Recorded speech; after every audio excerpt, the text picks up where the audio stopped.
Bueno, el domingo pasado estábamos compartiendo una de las biografías bíblicas, de estas biografías preciosas que aparecen, impactantes, desafiantes para nosotros.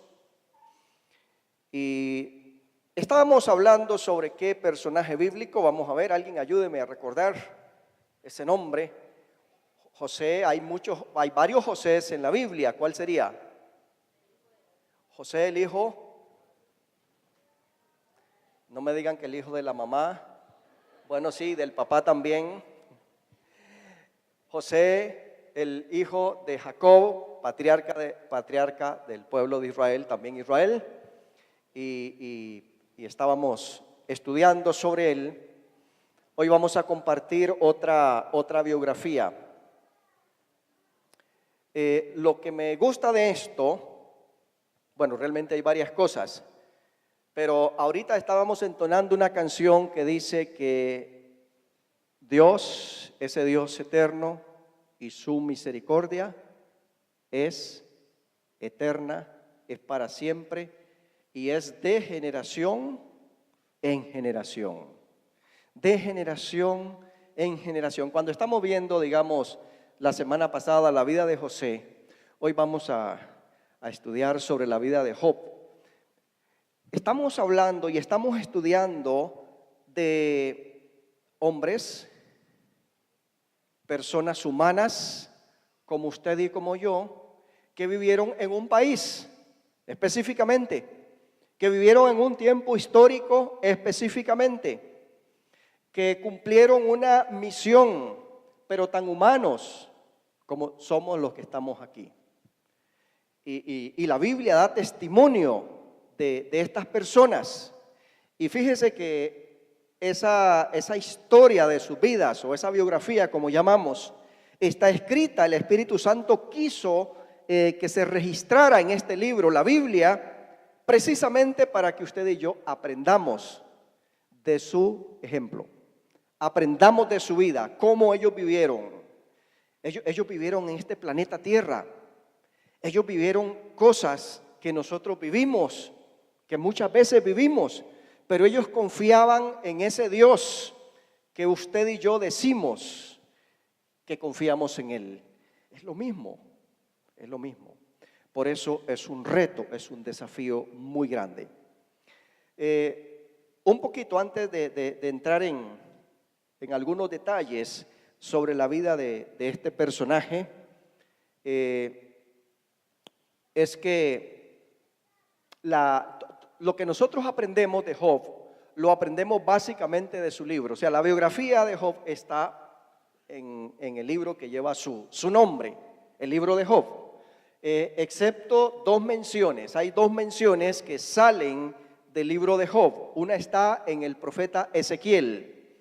Ezequiel capítulo 14, versículo 14 y versículo 20, se menciona a Job a la par de dos hombres más, también de renombre en la Biblia. Uno se llama Noé y el otro se llama Daniel.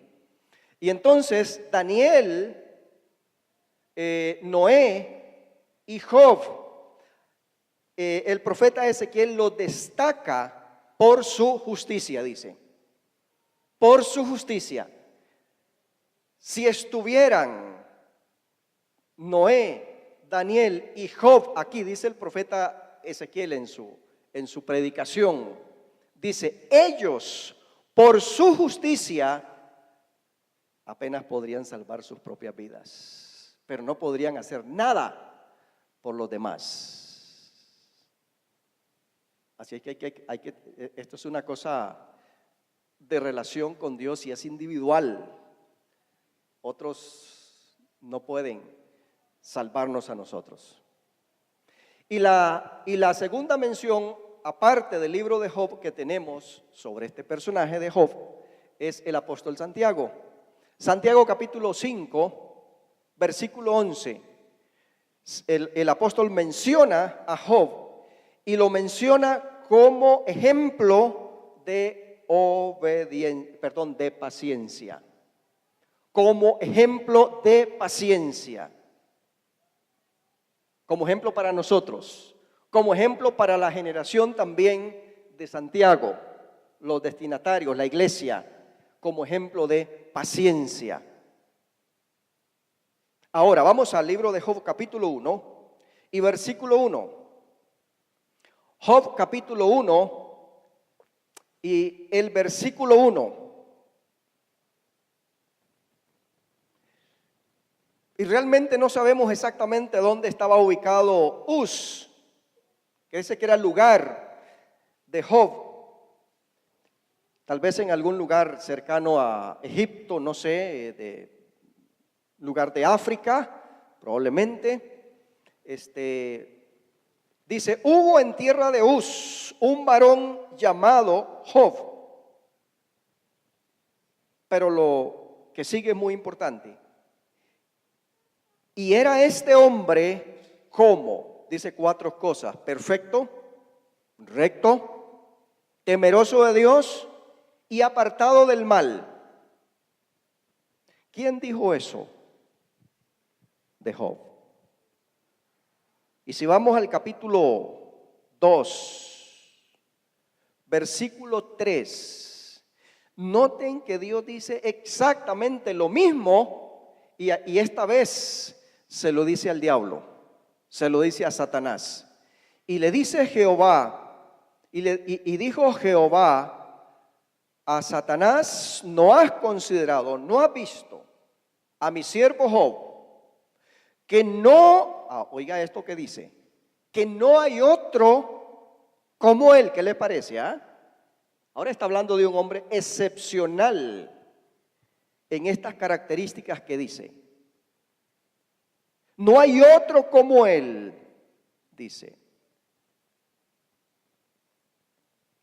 Varón perfecto, recto, temeroso de Dios y apartado del mal. Y ahora agrega una más, noten ustedes, y que todavía retiene su integridad. ¿Cómo era Job? Además de los 4, íntegro, número 5.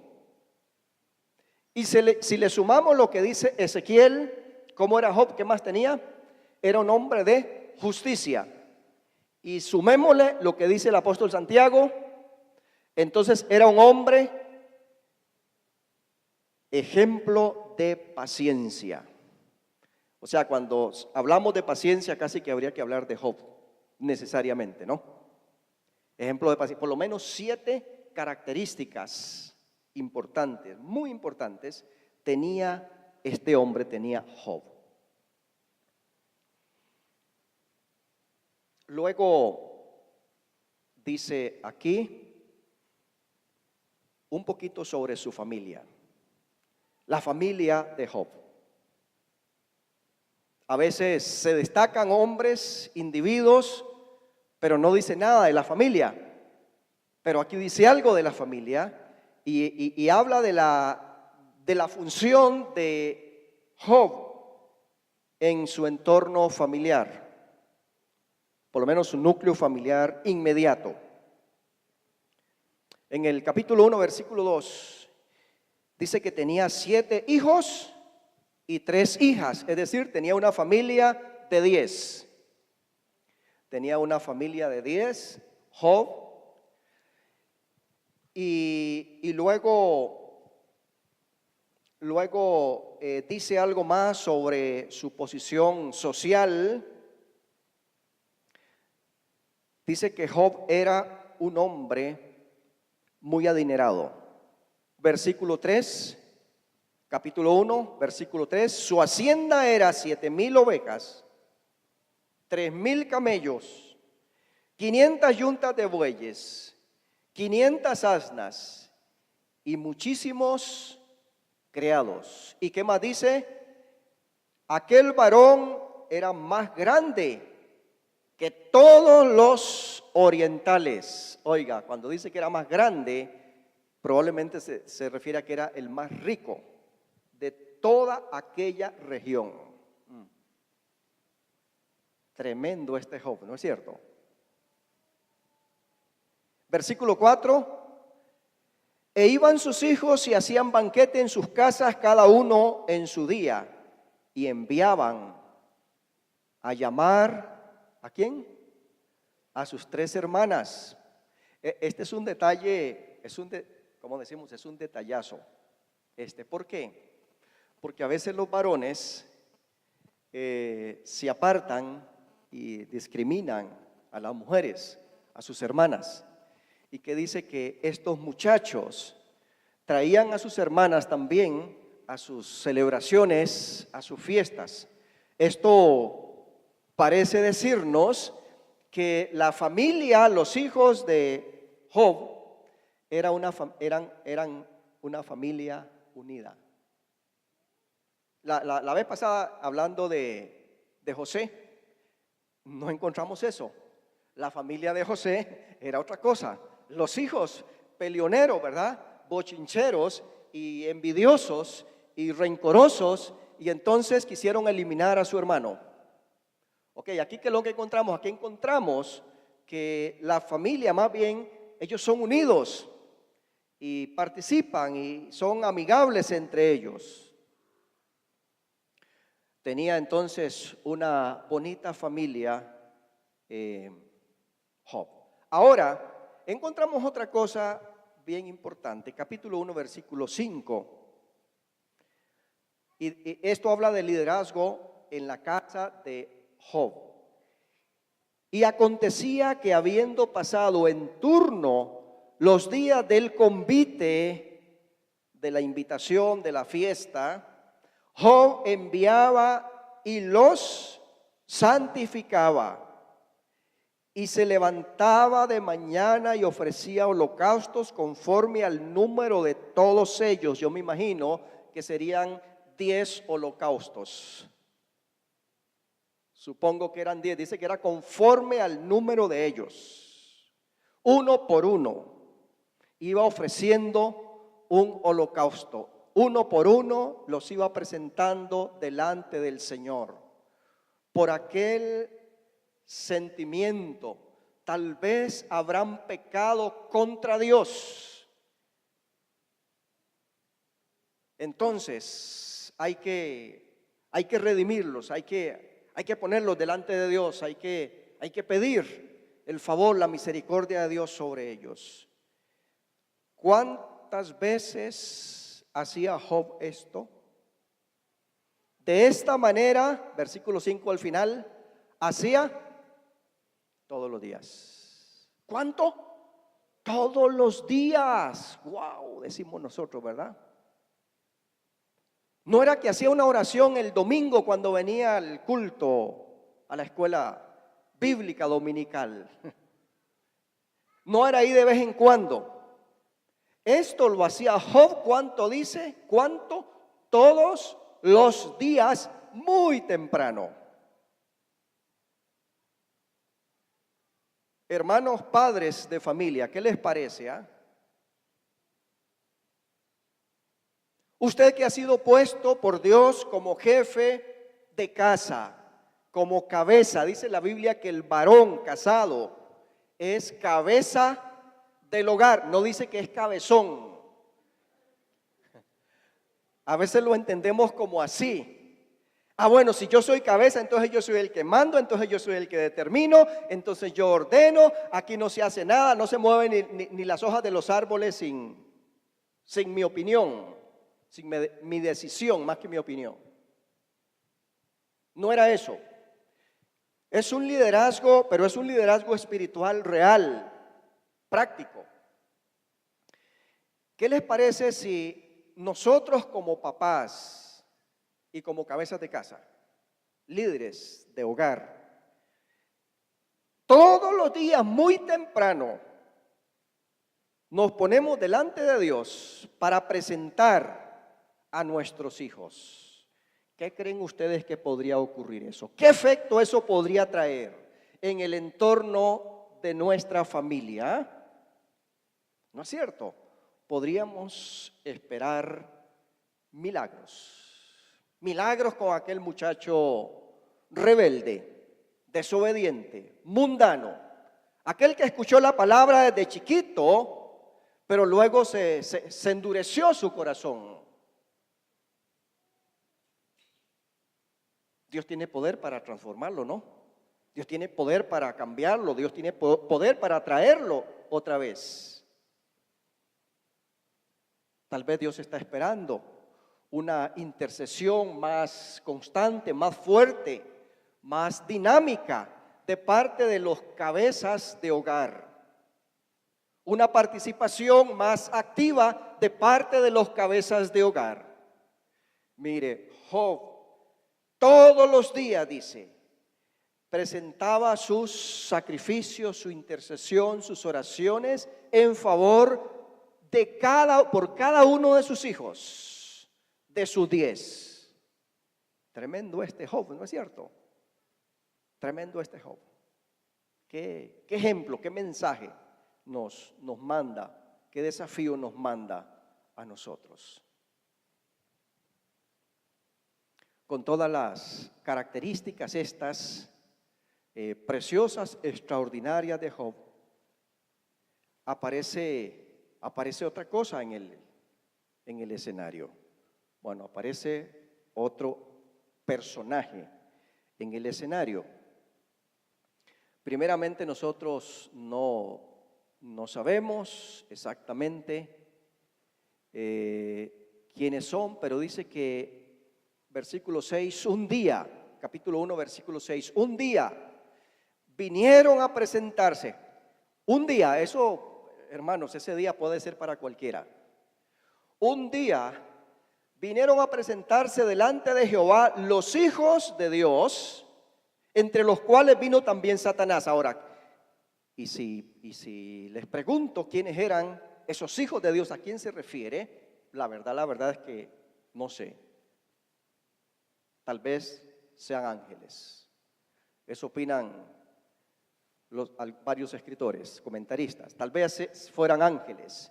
Pero de todas formas, vinieron los hijos de Dios a presentarse delante de Jehová o delante de Dios, y entre los cuales vino también Satanás. Ahora, quiero decir aquí, capítulo 2 también, capítulo 2, versículo 1. Aconteció que otro día vinieron los hijos de Dios para presentarse delante de Jehová, y Satanás vino también entre ellos, presentándose delante de Jehová. Dos comparecencias, dos llegadas de Satanás a la reunión. Quiero decir, piense, si Satanás no tuvo ni vergüenza ni miedo de llegar a aquella reunión en la presencia de Dios, delante de Dios, donde estaban tal vez los ángeles, los hijos de Dios, ¿usted cree que Satanás podría tener miedo a cualquier ritual religioso que usted y yo hagamos? Dice la Biblia que Jesús asistió a una sinagoga judía, y cuando Jesús estaba ahí, se manifestó un demonio que había en un hombre.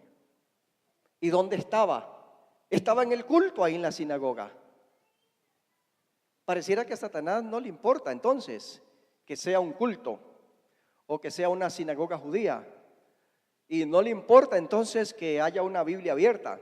Y tampoco si es en el Salmo 91. Le vale.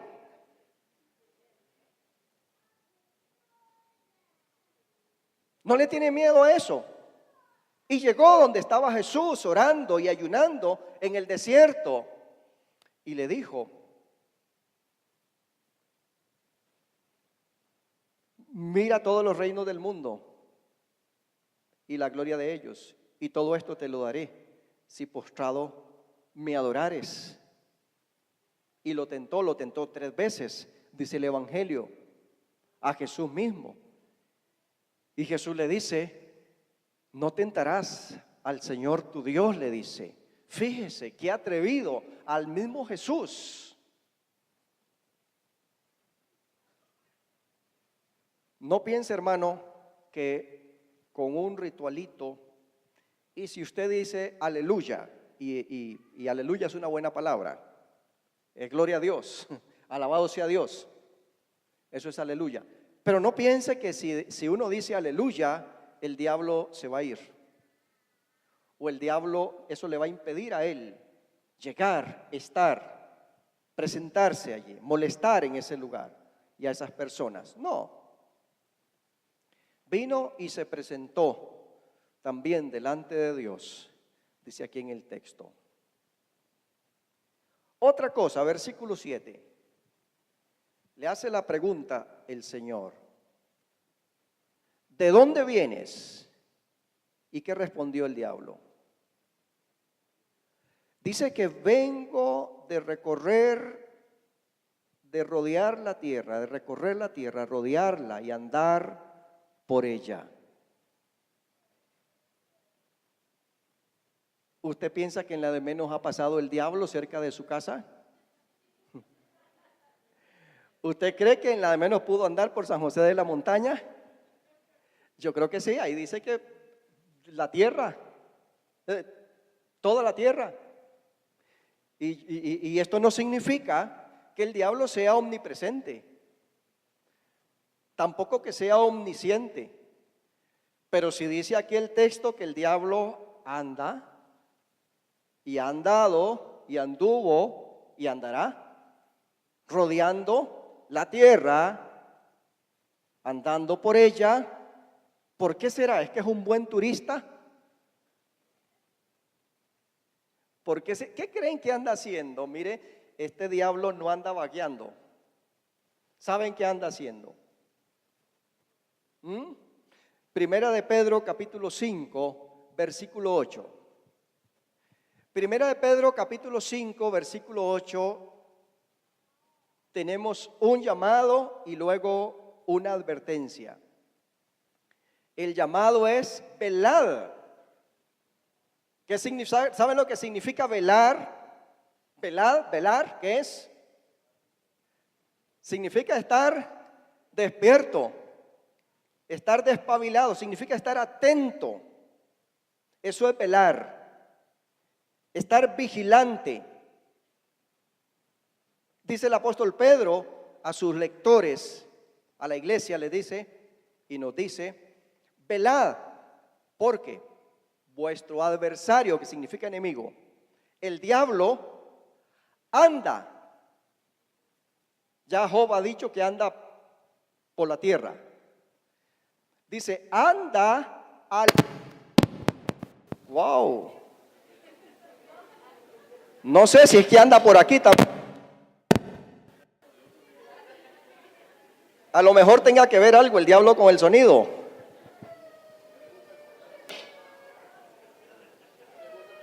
Tal vez no le está gustando. Y entonces, tiene un propósito. Porque hace el recorrido. Porque se desplaza. ¿Cuál es el propósito? Dice que anda alrededor buscando a quien devorar. Anda como león rugiente, buscando a quien devorar. Y el versículo termina con esta frase: al cual resistid firmes en la fe. Al cual resistid firmes en la fe. El apóstol Pablo en Efesios dice que nosotros tenemos una lucha que es espiritual. Nosotros vivimos en este mundo físico y uno más se atiene a lo que ve, no a lo que no ve. A mí me llama la atención en la historia de Job que aparece el diablo en el escenario. Y yo no sé si Job era bien consciente de ese diablo que existía o no. Job vivió una vida de fe con Dios. Y en esta vida de fe tenemos una lucha espiritual. El libro de Job nos enseña claramente sobre esa lucha espiritual que él tuvo, este hombre de fe, pero que nosotros también tenemos. Entonces dice que nosotros no tenemos lucha contra sangre y carne, no son enemigos físicos, quiere decir, sino que son enemigos espirituales, que son invisibles, que están en las regiones del aire. No los vemos, pero están alrededor y andan buscando, ¿qué cosa? ¿A quién devorar? Las intenciones del diablo era destruir a Job. Era destruirlo en todo sentido, matarlo finalmente. Las intenciones del diablo es quitar al creyente del camino de Dios, quitarlo de la fe de Cristo Jesús, tirarlo al mundo, hacerlo incrédulo, que comience a dudar de Dios, inclusive de su existencia. Ese es el trabajo del diablo, inventando filosofías, dijo el apóstol Pablo, y huecas sutilezas que apartan a los hombres para la perdición. Ese es el trabajo del diablo. El diablo vino para hurtar, matar y destruir. Ese es el trabajo del diablo.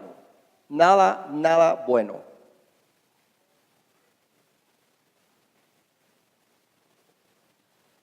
Capítulo 1, versículo 9 de Job. Dice: respondiendo Satanás a Jehová, dijo: ¿acaso teme Job a Dios de balde? Traducido más sencillo, ¿acaso teme Job a Dios de gratis? No es de gratis su fe. ¿De qué el diablo está acusando a Job aquí? Como alguien que tiene una fe materialista, una fe interesada en las cosas materiales, y específicamente hablemos en el contexto de Job, de su riqueza, de su gran riqueza, de una familia bonita, una familia unida, y como Dios ha bendecido de esta forma y de toda forma a Job, entonces el diablo dice: por eso es que Job le sirve, por eso es que Job lo sigue.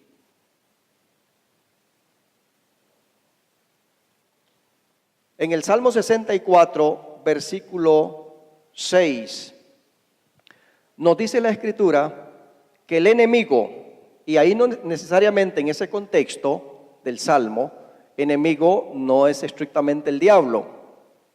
Enemigo es enemigo, cualquier enemigo, en este caso del salmista, del que escribe. Pero el punto que quiero ver es o que veamos, es que el enemigo dice, hace un estudio suyo. Primero lo estudia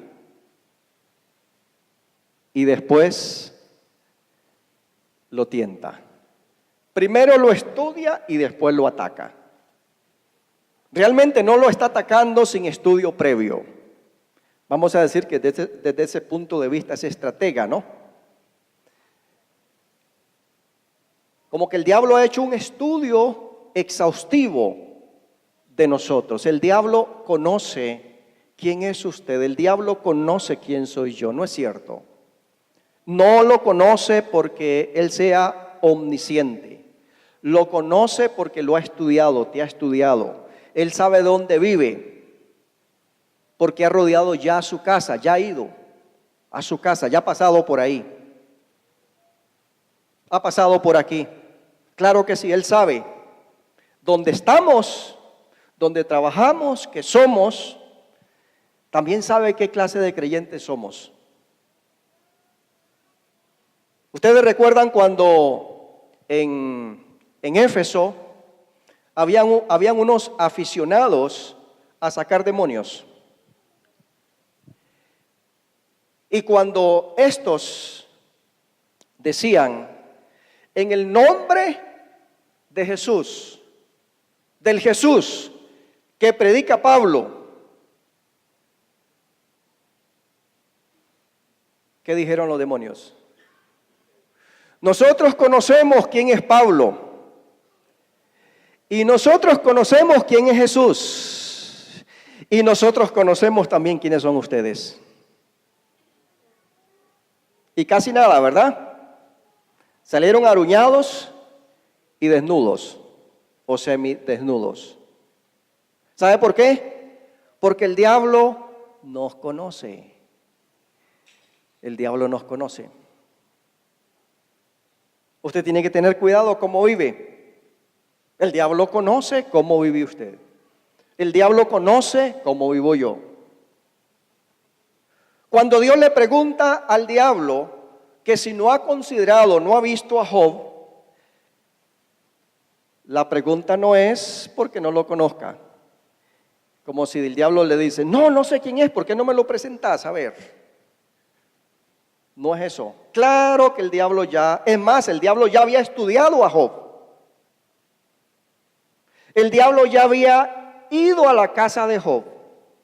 El diablo había pasado por la hacienda de Job. El diablo había visto y conocía las riquezas que Dios le había dado a Job.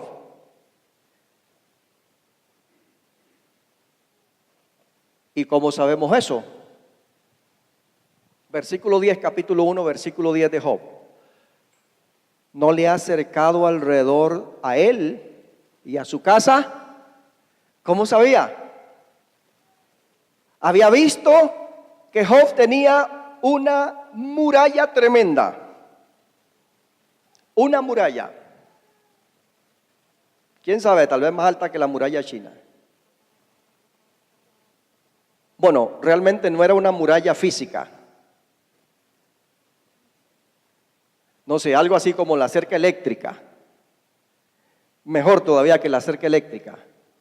Pero el diablo había venido y se encontró que había una muralla alrededor de sus bienes y alrededor de su familia.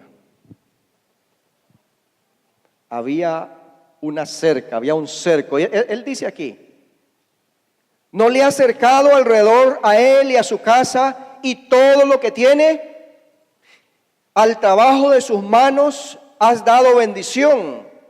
Por tanto, sus bienes han aumentado sobre la tierra. Fíjese que sabía. Ya le había hecho el estudio registral también de bienes. Sabía todo acerca de Job. Lo sabía, el diablo lo sabía. El único punto es que no pudo entrarle. No pudo afectarlo porque ya había pasado por ahí y él estaba cercado. Job estaba cercado. Estaba absolutamente protegido. Absolutamente. El diablo no pudo ni por aire ni por tierra entrarle. Por ningún lado. No pudo. Pero el diablo no se queda ahí. El diablo dice, pero espérese, yo voy a seguir buscando. Voy a seguir buscando el momento. Voy a seguir buscando el momento. Y esto tiene que ponernos alertas. Si hoy usted es un cristiano victorioso, y gloria a Dios por eso. Usted es un cristiano próspero, gloria a Dios por eso. Todo te va bien, gloria a Dios por eso. No se confíe. Solo confíe en Dios, pero no se confíe en usted, que ya todo está arreglado y que ya no va a haber más tempestad.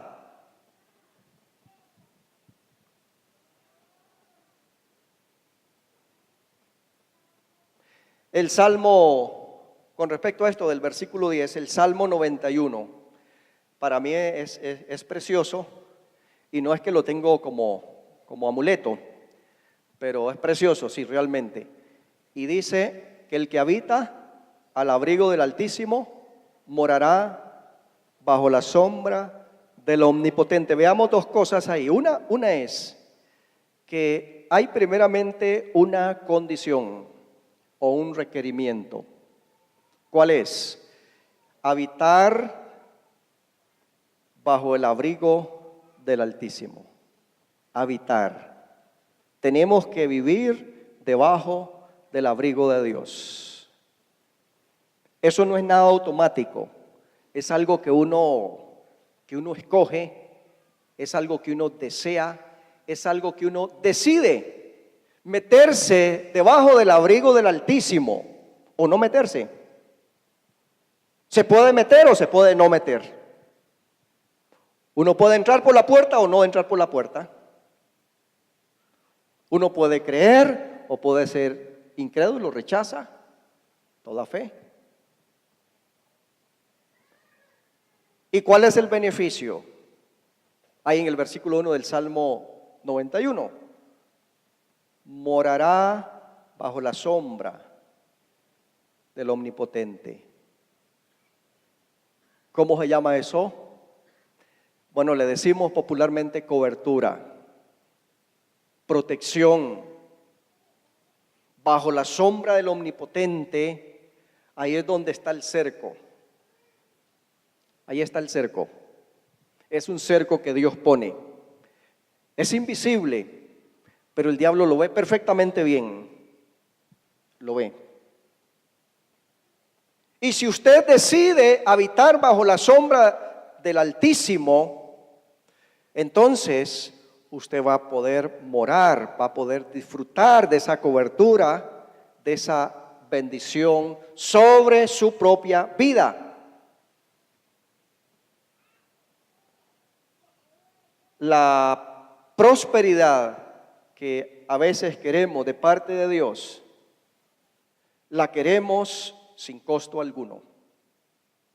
La queremos sin hacer nada, que llegue solita. No, tenemos que meternos, tenemos que obedecer. Podríamos hablar ahí también de Santiago capítulo 4, versículo 7. Ahí dice el Señor por medio de Santiago: someteos pues a Dios, resistid al diablo y huirá de vosotros. Y nosotros nos vamos a la última parte que dice: y huirá de vosotros. Y decimos: ¿qué carga soy yo? Yo puedo poner a huir al diablo. Yo lo puedo poner a huir.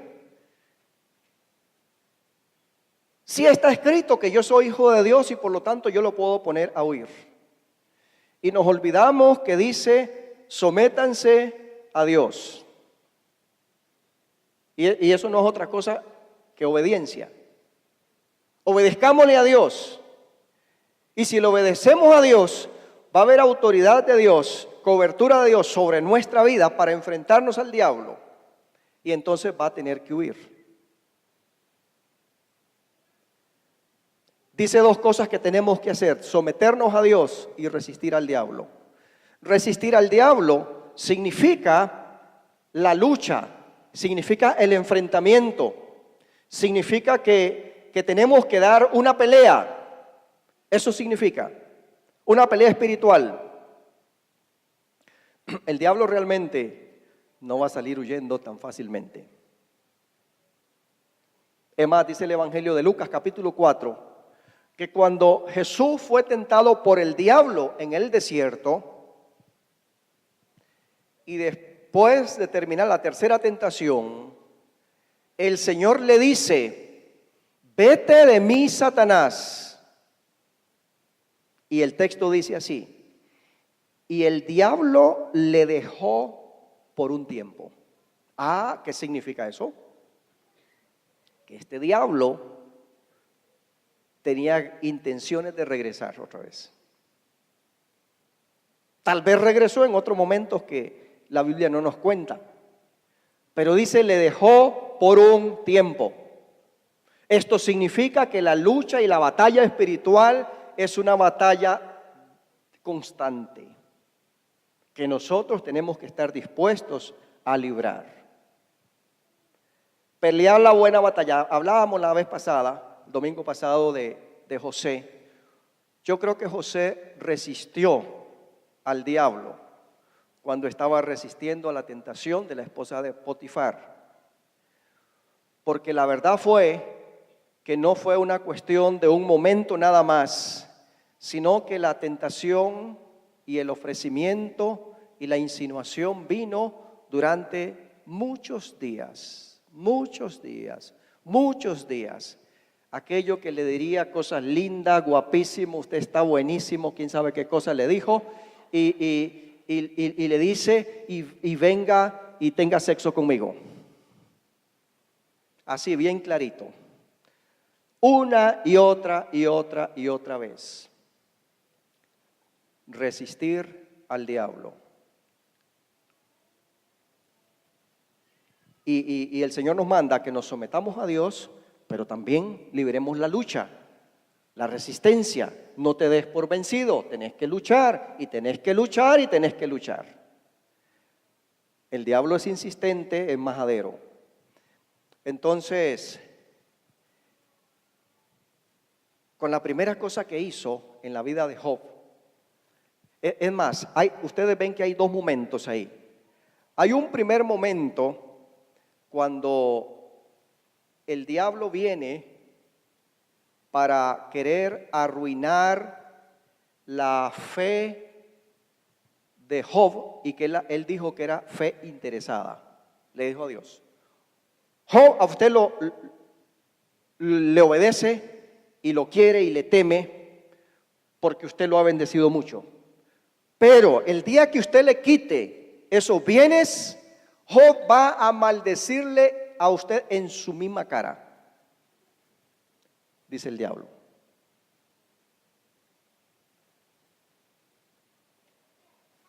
Tenemos que cuidarnos, hermanos, de la fe interesada. Mucho cuidado con la fe interesada.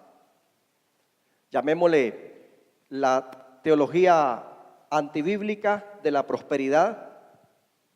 Eso que dice que si usted es creyente, entonces usted va a tener bastante plata. El triunfalismo, eso que si usted es creyente, usted nunca se va a enfermar.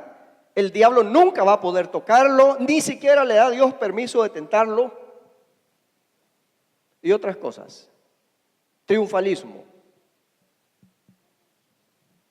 Eso no es doctrina bíblica.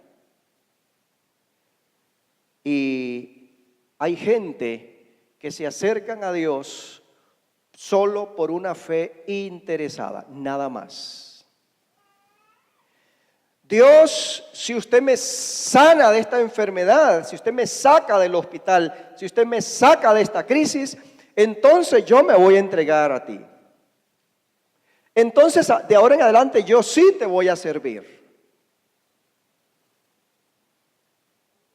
Y se le está pasando el tiempo, porque ahora que está bueno no le sirve.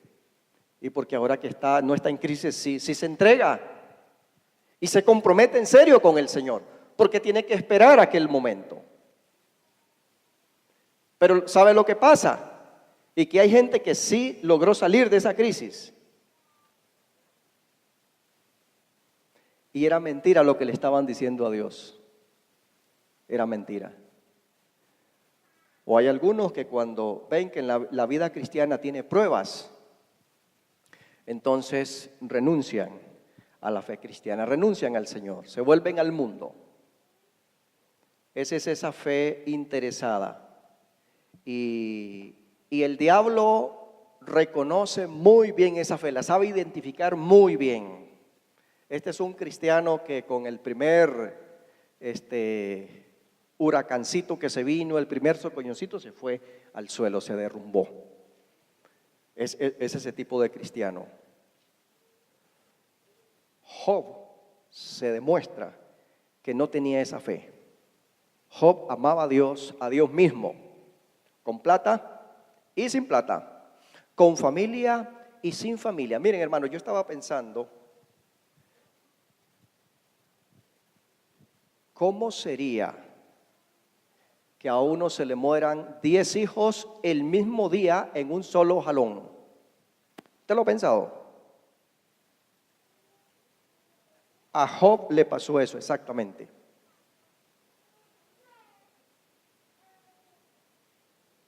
Miren, capítulo 1, versículo 18. Entre tanto que éste hablaba, está hablando de uno de los mensajeros que vino para darle malas noticias. Entre tanto que éste hablaba, vino otro que dijo: tus hijos y tus hijas estaban comiendo y bebiendo vino en casa de su hermano el primogénito. Ahí estaba la fiesta. 19. Y un gran viento vino del lado del desierto y azotó las 4 esquinas de la casa, la cual cayó sobre los jóvenes y murieron. Eso estaba como el naufragio de los 13, ahí en Nicaragua. Todos muertos de una vez. 10 hijos muertos de una vez. ¿Cómo sería ese golpe, ese impacto? ¿Lo ha pensado?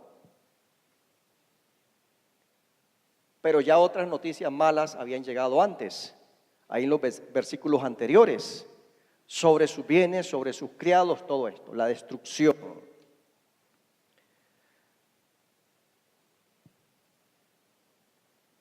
Pero Job no tiene una fe materialista ni interesada. Él tiene una fe en Dios.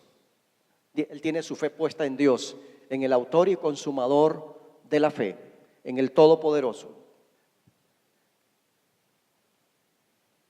Y luego en el versículo 12, dijo Jehová a Satanás: he aquí, todo lo que tiene está en tu mano, solamente no pongas tu mano sobre él.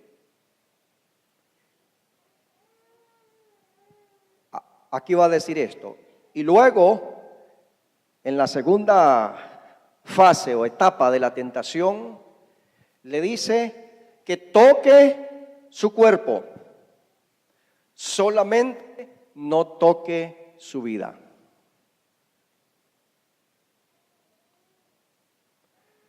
¿Qué es lo que vemos aquí? Aquí vemos que el diablo no puede hacer nada sobre un hijo de Dios, sobre una hija de Dios. Y yo digo que ese es usted y ese soy yo. Yo espero que así sea de verdad. Su fe está como la de Job, puesta en Dios, firmemente, sinceramente. Y entonces, ¿sabe qué? Dios le dio permiso al diablo, pero le puso un límite. Y eso es bonito saber, que Dios le puede poner límites al diablo. A la vez que le da permiso, le pone límite. Sí, tócalo, pero vas a llegar hasta aquí. No, déjame pasar un poquito más. No, vas a llegar hasta aquí. Y Dios dijo eso. Y el diablo respetó. Tuvo que respetarlo. ¿Qué le queda? No podía hacer más. Quería hacer más, pero no podía hacer más.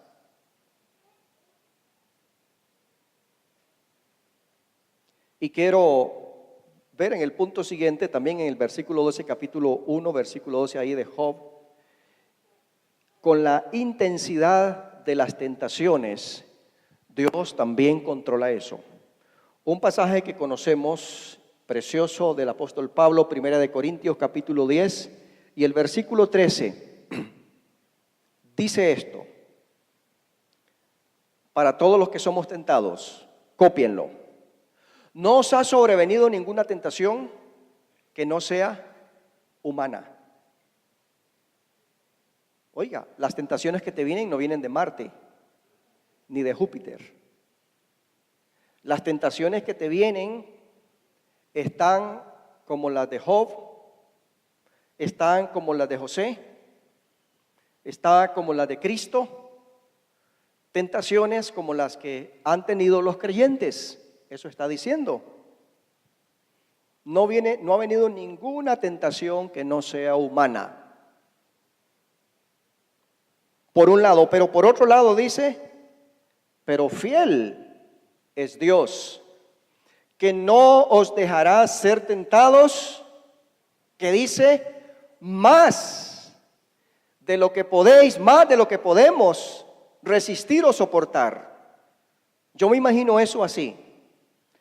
El papá que está enseñando a su hijo de 10 años a llevar carga sobre su espalda, sobre su hombro,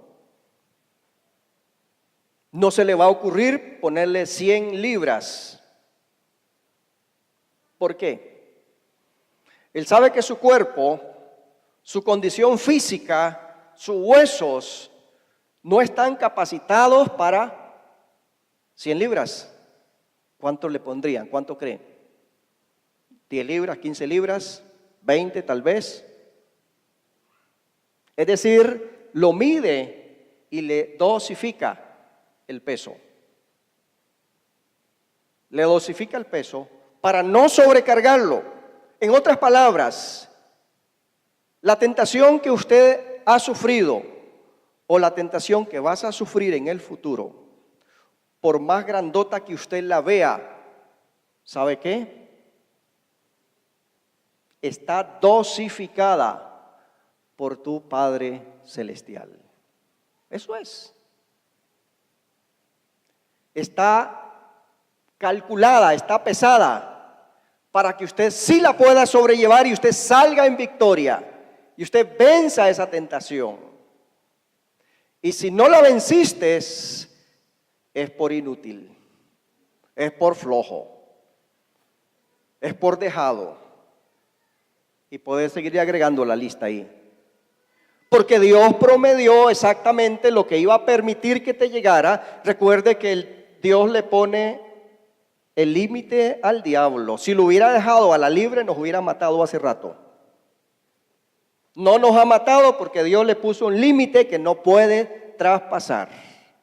No puede, y eso me alegra y le doy gloria a Dios por eso.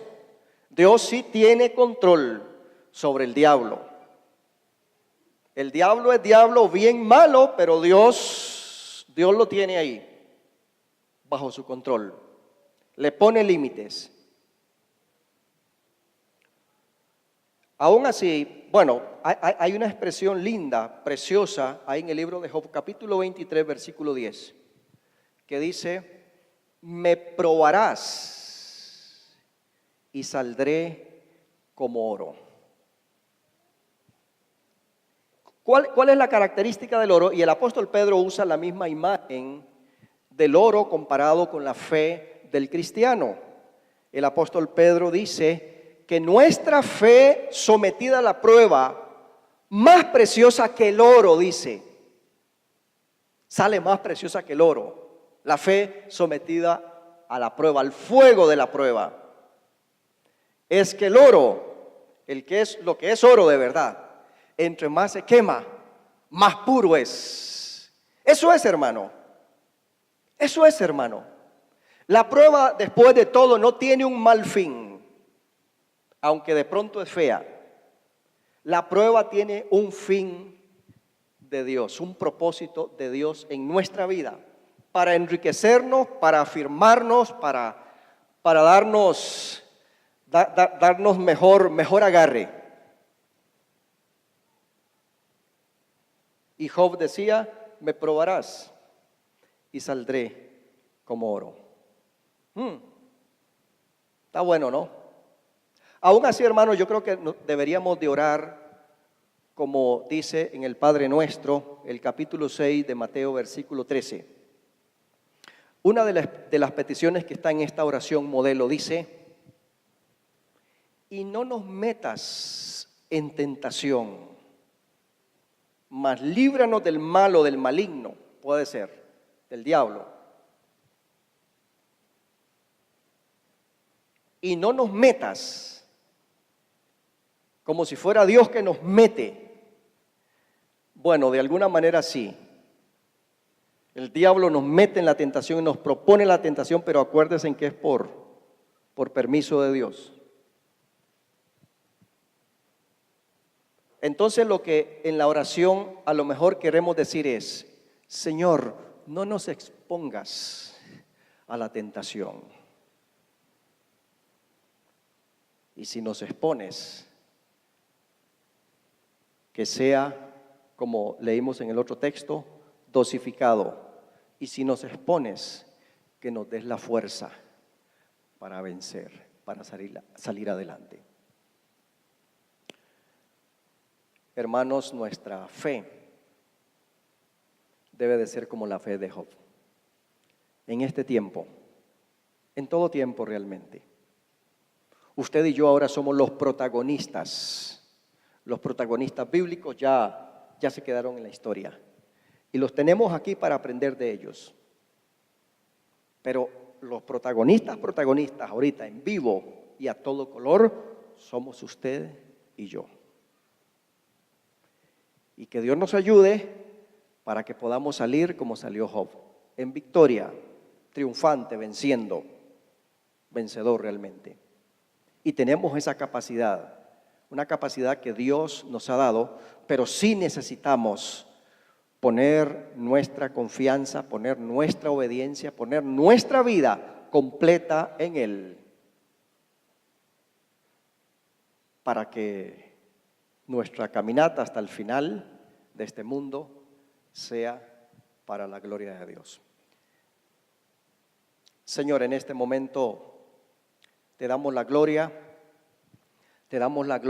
por esta biografía de Job que realmente nos desafía.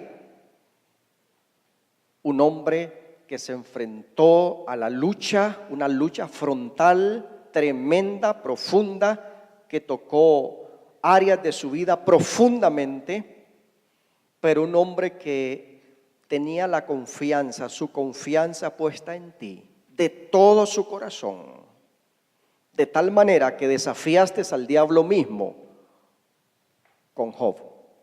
Señor, ayúdanos a nosotros en este tiempo para ser personas de ese temple, de esa calidad de fe, de la misma fe de Job. Y que tu fuerza, Señor, y tu ayuda esté con nosotros. Y que cada día, en cada victoria, te demos la gloria. En cada momento, tu presencia con nosotros nos dará la fuerza. Te pido que bendigas a cada uno aquí. Yo no sé realmente por qué pruebas estarán pasando algunos de mis hermanos, por qué luchas, tal vez luchas económicas, tal vez tentaciones fuertes en el área moral, otras problemáticas.